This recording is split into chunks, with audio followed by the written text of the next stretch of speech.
AI की चर्चा करते हैं सुमिता जी, आप पहले उस पर जवाब दीजिए। एआई अब एलिफेंट इन द रूम नहीं रहा है, सब लोग एआई पे चर्चा करते हैं, बहुत ही खुल करके बात करते हैं। और क्या AI, artificial intelligence, jobs create करेगा या जॉब्स लेगा?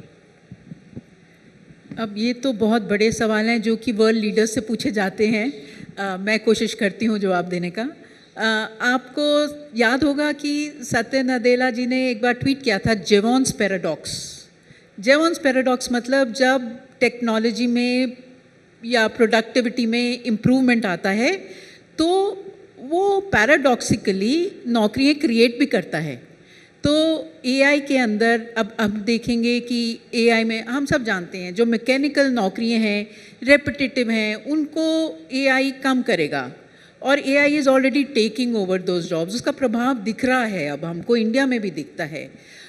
लेकिन वो कई नई नौकरियां क्रिएट करता है। वो रोबोटिक्स, आर्किटेक्ट, इंजीनियरिंग हो सकती है, या डेटा आर्किटेक्ट्स हो जाएंगे, या बॉट को ट्रेनिंग करना है, एआई बॉट्स को ट्रेनिंग के लिए, या फिर एआई के ऊपर इनोवेटिव प्रोडक्ट्स बनाना, वैल्यू चेन में ऊपर जाना, उसके लिए लोग चाहिए, उसके लिए टैलेंट चाहिए। और इंडिया के अंदर बहुत इंटरेस्टिंग है, मैं कल परसों ही कहीं पढ़ रही थी कि किस तरह से ये टैलेंट डेवलप हो रहा है, पर्टिकुलरली जीसीसीज। मैंने पहले भी जीसीसी की चर्चा करी, ग्लोबल कैपेबिलिटी सेंटर्स, एमएनसीज आते हैं और इंडिया के अंदर जो बेसिक एआई मॉडल्स हैं उनके ऊपर कैसे इनोवेटिव प्रोडक्ट्स पर काम चल रहा है। आज ड्राइवरलेस कार के ऊपर काम इंडिया में चल रहा है। लेकिन driverless cars already silicon valley में आ चुकी हैं, लेकिन उसको कैसे आप कॉस्ट इफेक्टिव बनाएंगे, उसको कैसे स्केल अप करेंगे। कई किस्म के काम हो रहे हैं, 3D प्रिंटिंग का काम हो रहा है। तो टेक्नोलॉजी में they will always be creation of jobs. तो मैं तो यही जानती हूँ कि एआई का नेट प्रभाव यही होगा कि नई नौकरियाँ ज़रूर बनेंगी और कई नौकरियाँ रिडंडेंट हो जाएंगी। तो ये तो प्रभाव रहेगा एआई का। प्राइम मिनिस्टर्स एडवाइजरी काउंसिल क्या सोच रहा है, शमिका जी?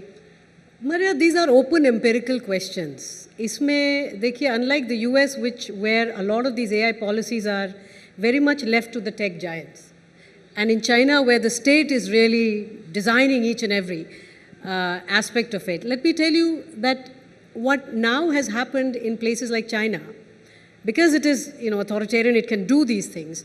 जैसे annual reports जब companies लिखती हैं, and you write, this is my plant and machinery, these many people work, labor. You also have to report what is the value of the data that you own. So you're moving towards data commoditization. Because the value of the data, that every business today has data, but उसका value क्या है, वो बिना exchange का कैसे पता चलेगा? Right? So they are building that kind of network. In India, it will have to be a mix of what the state will enable, which you have already seen in terms of the digital public infrastructure that India has done at fairly affordable prices, and what the markets are going to enable. India is the only place where you have more than 30 languages which have more than million speakers each. This is going to be the turf of large language models. AI needs a lot of data and it needs variation in the data. Which other country has this wealth of data? It's only here. The point is, of course, we have done it the right way. It's slow, but that's the right way. You've got the Supreme Court, you've taken care of the privacy issues, you've got a consent architecture which has come in place. This is how democracies should be doing it. And this is how we are doing it. So is there skepticism as well? No. In fact, to what extent should you embrace it? We should 100% embrace it. The question you should ask and worry about is that in 20 years, when our productivity has been raised on account of AI and entertainment is cheap the way it is today because data is practically free, how will people live with themselves?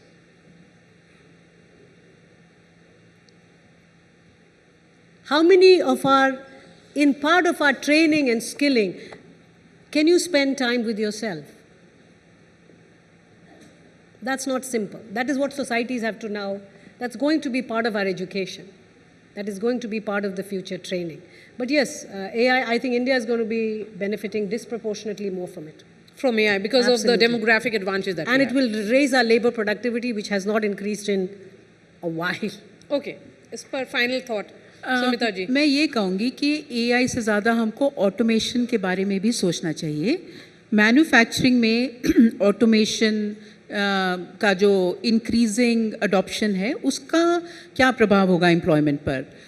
वैसे ही AI का आपने बात करी, अब कई areas हैं जहाँ पर हमें एआई या ऑटोमेशन का इतना प्रभाव नहीं दिखेगा।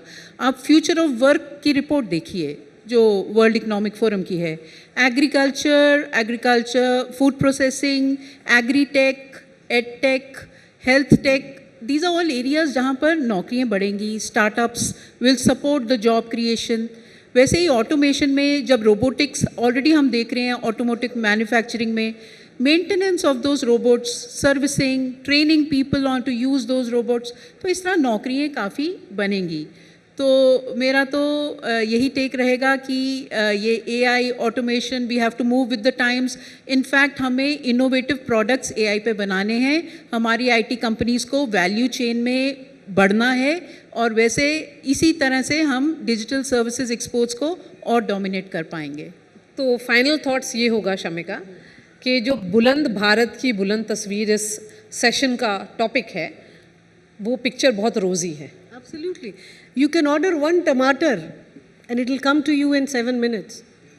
This Blink is AI. This is AI. Please do not confuse delivery with manual labor. It's AI. There's a lot of data going into deciding the routes and pricing. So we are already using it a lot. Many of you might not realize it. And I think it's fantastic for us.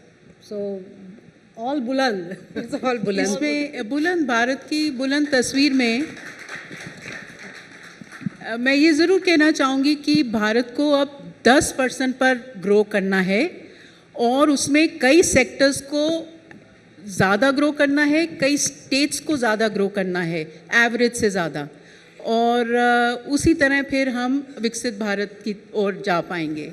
शुक्रिया बहुत बहुत Shamika Ravi, member PM Economic Advisory Council, and Sumita Daura, former Labour Secretary, for this conversation. Thank you हमारे साथ जुड़ने के लिए।